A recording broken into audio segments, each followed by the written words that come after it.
ನಮಸ್ಕಾರ ಸ್ನೇಹಿತರೆ, ಶ್ರೀಗಂಧ ಅಕಾಡೆಮಿ ಯೂಟ್ಯೂಬ್ ಚಾನಲ್ಗೆ ನಿಮಗೆಲ್ರಿಗೂ ಮತ್ತೊಮ್ಮೆ ಸ್ವಾಗತ.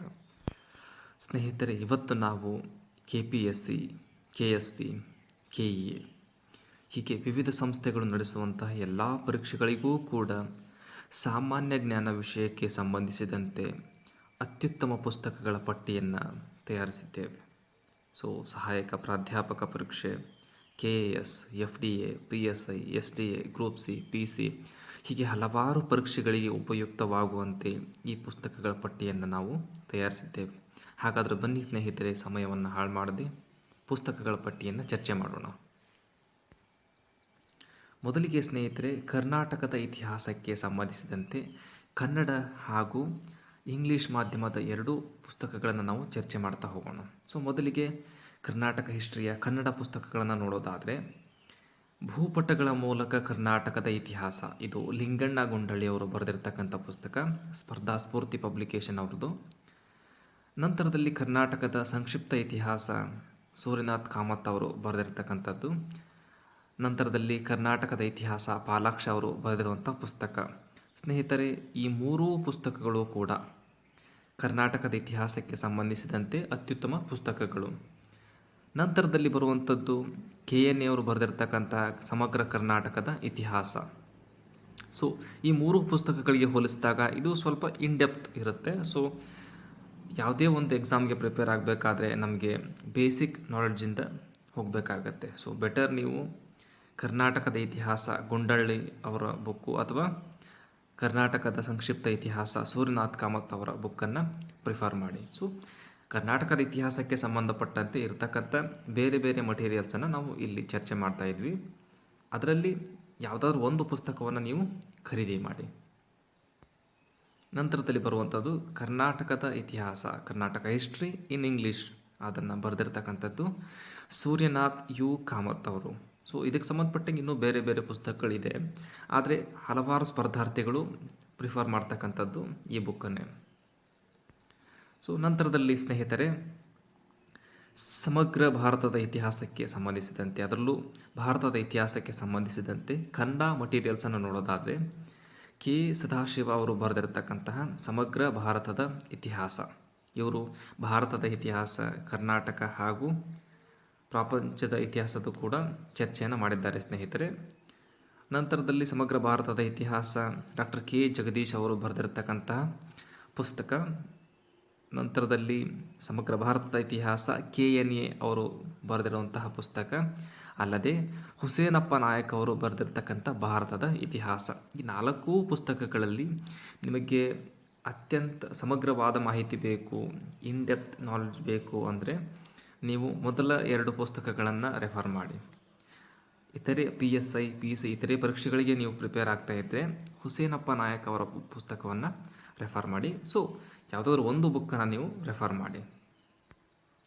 ನಂತರದಲ್ಲಿ ಬರ್ತಕ್ಕಂಥದ್ದು ಭಾರತದ ಇತಿಹಾಸ ಆಂಗ್ಲ ಮಾಧ್ಯಮದಲ್ಲಿ, ಅದರಲ್ಲೂ ಪ್ರಾಚೀನ ಭಾರತದ ಇತಿಹಾಸಕ್ಕೆ ಸಂಬಂಧಿಸಿದಂತೆ ancient India, RC Majumdar, India's ancient past, RS Sharma ಅವರು ಬರೆದಿರ್ತಕ್ಕಂತಹ ಪುಸ್ತಕ. History of ancient India, doctor Ishwari Prasad. ಈ ಮೂರರಲ್ಲಿ ಯಾವುದಾದ್ರೂ ಒಂದು ಪುಸ್ತಕವನ್ನು ಪ್ರಾಚೀನ ಭಾರತದ ಇತಿಹಾಸ ಆಂಗ್ಲ ಮಾಧ್ಯಮ ವಿದ್ಯಾರ್ಥಿಗಳು ಪರ್ಚೇಸ್ ಮಾಡಿ. ನಂತರದಲ್ಲಿ medieval or modern Indian history ಬಗ್ಗೆ ಮಾತಾಡೋದಾದರೆ, history of medieval India, doctor Satish Chandra, ಮತ್ತು brief history of modern India, spectrum publication. ಮಧ್ಯಕಾಲೀನ ಹಾಗೂ ಆಧುನಿಕ ಭಾರತದ ಇತಿಹಾಸ ಇಂಗ್ಲೀಷ್ ಮಾಧ್ಯಮದಲ್ಲಿ ಓದುವಂಥ ವಿದ್ಯಾರ್ಥಿಗಳಿಗೆ ಈ ಬುಕ್ಸ್ ಸೆಲೆಕ್ಟ್ ಮಾಡ್ಕೋಬೋದು. ನಂತರದಲ್ಲಿ ಸ್ನೇಹಿತರೆ,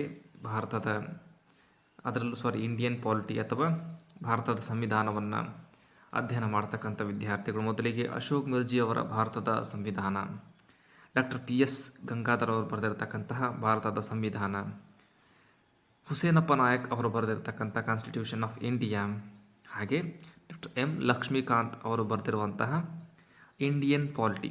ಸ್ನೇಹಿತರೆ, ಮೊದಲ ಮೂರು ಪುಸ್ತಕಗಳು ಕನ್ನಡ ಮಾಧ್ಯಮದ ವಿದ್ಯಾರ್ಥಿಗಳಿಗೆ ಇರುವಂಥದ್ದು. ಈ ಮೂರರಲ್ಲಿ ಯಾವುದಾದ್ರೂ ಒಂದನ್ನು ನೀವು ಪರ್ಚೇಸ್ ಮಾಡಬೇಕಾಗತ್ತೆ. ಇನ್ನು ಇಂಗ್ಲೀಷಲ್ಲಿ M ಲಕ್ಷ್ಮೀಕಾಂತ್ ಅವರು ಬರೆದಿರ್ತಕ್ಕಂಥ ಇಂಡಿಯನ್ ಪಾಲಿಟಿ ಅತ್ಯುತ್ತಮ ಪುಸ್ತಕ. ನಂತರದಲ್ಲಿ ಸ್ನೇಹಿತರೆ ಭಾರತದ ಆರ್ಥಿಕತೆ ಅಥವಾ ಇಂಡಿಯನ್ ಎಕಾನಮಿಗೆ ಸಂಬಂಧಿಸಿದಂತೆ ಕನ್ನಡದಲ್ಲಿ ಸಾಮಾನ್ಯ ಅರ್ಥಶಾಸ್ತ್ರ, ಇದನ್ನು KM ಸುರೇಶ್ ಅವರು ಬರೆದಿರ್ತಕ್ಕಂಥದ್ದು. ನಂತರದಲ್ಲಿ ಸ್ಪರ್ಧಾಚೇತ್ರ ಪಬ್ಲಿಕೇಶನ್ ಅವರ ಸಾಮಾನ್ಯ ಅರ್ಥಶಾಸ್ತ್ರ, ಡಾಕ್ಟರ್ N ಘರಣಿ ಕೃಷ್ಣಮೂರ್ತಿ ಅವರು ಬರೆದಿರ್ತಕ್ಕಂತಹ ಭಾರತದ ಅರ್ಥವ್ಯವಸ್ಥೆ. ಸೊ ಇವು ಕನ್ನಡದ ಮಾಧ್ಯಮದ ವಿದ್ಯಾರ್ಥಿಗಳಿಗೆ ಅತ್ಯುತ್ತಮ ಪುಸ್ತಕಗಳಾಗಿದ್ದು, ಇದರಲ್ಲಿ ಯಾವುದಾದ್ರೂ ಒಂದು ಪುಸ್ತಕವನ್ನು ನೀವು ಅಧ್ಯಯನಕ್ಕಾಗಿ ಬಳಸಬಹುದು. ಇನ್ನು ನಂತರದಲ್ಲಿ ಇಂಗ್ಲೀಷ್ ಅಥವಾ ಆಂಗ್ಲ ಮಾಧ್ಯಮದ ವಿದ್ಯಾರ್ಥಿಗಳಿಗಾಗಿ Indian economy by Ramesh Singh. So ಈ ಬುಕ್ಕು ತುಂಬ ಚೆನ್ನಾಗಿದೆ, ಇದನ್ನು ನೀವು ರೆಫರ್ ಮಾಡ್ಬೋದು. ಸೊ ನಂತರದಲ್ಲಿ ಜಿಯೋಗ್ರಫಿ. ಸೊ ಭೂಗೋಳಶಾಸ್ತ್ರಕ್ಕೆ ಸಂಬಂಧಿಸಿದಂತೆ ಕನ್ನಡದಲ್ಲಿ ನಕ್ಷೆಗಳ ಮೂಲಕ ಭೂಗೋಳಶಾಸ್ತ್ರ, ಈರಣ್ಣ ಪಟ್ಟಣ ಶೆಟ್ಟಿ ಅವರು ಬರೆದಿರ್ತಕ್ಕಂಥದ್ದು. ಸ್ಪರ್ಧಾ ಭೂಗೋಳಶಾಸ್ತ್ರ MA ಬಡೇಮಿಯ ಅವರು ಬರೆದಿರುವಂತಹ ಪುಸ್ತಕ.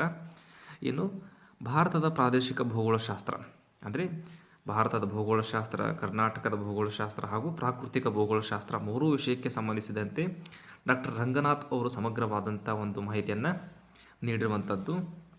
ಈ ಮೂರರಲ್ಲಿ ಯಾವುದಾದ್ರೂ ಒಂದನ್ನು ನಿಮ್ಮ ಅಧ್ಯಯನಕ್ಕೆ ಬಳಸ್ಕೊಳ್ಬಹುದು. ನಂತರದಲ್ಲಿ ಸ್ನೇಹಿತರೆ ಜಿಯೋಗ್ರಫಿ ಆಫ್ ಇಂಡಿಯಾ, ಮಜೀದ್ ಹುಸೇನು ಅಂದರೆ ಆಂಗ್ಲ ಮಾಧ್ಯಮದ ವಿದ್ಯಾರ್ಥಿಗಳಿಗಾಗಿ ಈ ಒಂದು ಮಜೀದ್ ಹುಸೇನ್ ಅವರು ಬರೆದಿರ್ತಕ್ಕಂಥ ಭೂಗೋಳಶಾಸ್ತ್ರ ಅತ್ಯುತ್ತಮ ಪುಸ್ತಕ. ಸೊ ನಂತರದಲ್ಲಿ ಸ್ನೇಹಿತರೆ ಜನರಲ್ ಸೈನ್ಸ್ ಅಥವಾ ಸಾಮಾನ್ಯ ವಿಜ್ಞಾನ ವಿಷಯಕ್ಕೆ ಸಂಬಂಧಿಸಿದಂತೆ ಕನ್ನಡದಲ್ಲಿ 4G ಸೈನ್ಸ್ ಆ್ಯಂಡ್ ಟೆಕ್ನಾಲಜಿ, ಇವರು ರವಿ HN ಅವರು ಬರೆದಿರುವಂತಹ ಒಂದು ಪುಸ್ತಕ ತುಂಬ ಚೆನ್ನಾಗಿದೆ ಸ್ನೇಹಿತರೆ. ನಂತರದಲ್ಲಿ ಸಾಮಾನ್ಯ ವಿಜ್ಞಾನ, ಡಾಕ್ಟರ್ KM ಸುರೇಶ್ ಅವರು ಬರೆದಿದ್ದಾರೆ. ಇವೆರಡರಲ್ಲಿ ಯಾವುದಾದ್ರೂ ಒಂದು ಬುಕ್ಕನ್ನು ನೀವು ಪರ್ಚೇಸ್ ಮಾಡಿ. ನಂತರದಲ್ಲಿ ಇಂಗ್ಲೀಷಲ್ಲಿ ಲ್ಯೂಸೆನ್ಸ್ ಜನರಲ್ ಸೈನ್ಸ್ ಬುಕ್, ಈ ಒಂದು ಬುಕ್ಕನ್ನು ಪರ್ಚೇಸ್ ಮಾಡಿದ್ರೆ ಮೋರ್ ದೆನ್ ಎನಫ್. ನಂತರದಲ್ಲಿ ಸ್ನೇಹಿತರೆ ಮೆಂಟಲ್ ಎಬಿಲಿಟಿ ಅಥವಾ ಮಾನಸಿಕ ಸಾಮರ್ಥ್ಯ. ಸೊ ಕನ್ನಡದಲ್ಲಿ ಮೆಂಟಲ್ ಎಬಿಲಿಟಿಗೆ ಸಂಬಂಧಿಸಿದಂತೆ ಚಾಣಕ್ಯ ಕರಿಯರ್ ಅಕಾಡೆಮಿ ಅವರ ಪಬ್ಲಿಕೇಶನ್ನ ಗುರುರಾಜ್ MB ಬರೆದಿರುವಂತಹ ಪುಸ್ತಕ. ನಂತರದಲ್ಲಿ ಮಂಜುನಾಥ್ ಬ್ಯಾಡ್ಗೆ ಅವರು ಬರೆದಿರುವಂತಹ ಮೆಂಟಲ್ ಎಬಿಲಿಟಿ ಪುಸ್ತಕ. ಇದು ಕನ್ನಡದಲ್ಲೂ ಹಾಗೂ ಇಂಗ್ಲೀಷಲ್ಲೂ ಎರಡು ಭಾಷೆಯಲ್ಲೂ ಕೂಡ ಇದೆ ಸ್ನೇಹಿತರೆ. ಇನ್ನು ಕನ್ನಡದಲ್ಲಿ ಬೇಕಾದರೆ ಇವೆರಡು ಪುಸ್ತಕಗಳನ್ನು ರೆಫರ್ ಮಾಡ್ಬೋದು. ನಂತರದಲ್ಲಿ ಇಂಗ್ಲೀಷಲ್ಲಿ ಬೇಕಾದರೆ general intelligence and mental ability R Gupta ಅವರು ಬರೆದಿರುವಂತಹ ಒಂದು ಪುಸ್ತಕ. ಅಲ್ಲದೆ RS ಅಗರ್ವಾಲ್ ಅವರ ಲಾಜಿಕಲ್ ರೀಸನಿಂಗನ್ನು ಕೂಡ ನೀವು ಪ್ರಿಫರ್ ಮಾಡ್ಬೋದು. ಸೊ ನಂತರದಲ್ಲಿ ಸ್ನೇಹಿತರೆ ಸಾಮಾನ್ಯ ಅಧ್ಯಯನ ವಿಷಯಕ್ಕೆ ಸಂಬಂಧಿಸಿದಂತೆ ಸೊ ಕನ್ನಡದಲ್ಲಿ ಸ್ಪರ್ಧಾ ವಿಜೇತ ಪಬ್ಲಿಕೇಶನ್ ಅವರ ಸಾಮಾನ್ಯ ಅಧ್ಯಯನ ಅಥವಾ ಚಾಣಕ್ಯ ಕಣಜ ಪುಸ್ತಕ, ಇವೆರಡರಲ್ಲಿ ಯಾವುದಾದ್ರೂ ಒಂದು ಪುಸ್ತಕವನ್ನು ನಿಮ್ಮ ಒಂದು ಸಾಮಾನ್ಯ ಅಧ್ಯಯನಕ್ಕೆ ಬಳಸ್ಕೊಳ್ಬಹುದು. ಅಲ್ಲದೆ ಸ್ನೇಹಿತರೆ ಮಿಲೇನಿಯಂ ಅಂತ ಒಂದು ಬುಕ್ ಕೂಡ ಬರುತ್ತೆ ಕನ್ನಡದಲ್ಲಿ. ಸೊ ಅದನ್ನು ಕೂಡ ನಿಮ್ಮ ಒಂದು ಸಾಮಾನ್ಯ ಅಧ್ಯಯನ ವಿಷಯಕ್ಕೆ, ಅದರಲ್ಲೂ ಸ್ಟ್ಯಾಟಿಕ್ GKಗೆ ಸಂಬಂಧಿಸಿದಂತೆ ಅದನ್ನು ನೀವು ರೆಫರ್ ಮಾಡ್ಬೋದು. ಇನ್ನು ಇಂಗ್ಲೀಷಲ್ಲಿ ಲ್ಯೂಸೆನ್ಸ್ ಅವರ ಜನರಲ್ ನಾಲೆಡ್ಜ್ ಬುಕ್ಕನ್ನು ರೆಫರ್ ಮಾಡ್ಬೋದು. ಸೊ ನಂತರದಲ್ಲಿ ಸ್ನೇಹಿತರೆ ಎನ್ವಿರಾನ್ಮೆಂಟ್ ಆ್ಯಂಡ್ ಎಕಾಲಜಿ ಅಂದರೆ ಪರಿಸರ ವಿಜ್ಞಾನಕ್ಕೆ ಸಂಬಂಧಿಸಿದಂತೆ ಕನ್ನಡದಲ್ಲಿ ಪರಿಸರ ಮತ್ತು ಜೀವಿ ಪರಿಸರ ವಿಜ್ಞಾನ, ವಿನೋದ್ ಕುಮಾರ್ ಚೌಹಾಣ್ ಅವರು ಬರೆದಿರ್ತಕ್ಕಂಥ ಪುಸ್ತಕ, ಸ್ಪರ್ಧಾ ಚೈತ್ರ ಪಬ್ಲಿಕೇಶನ್.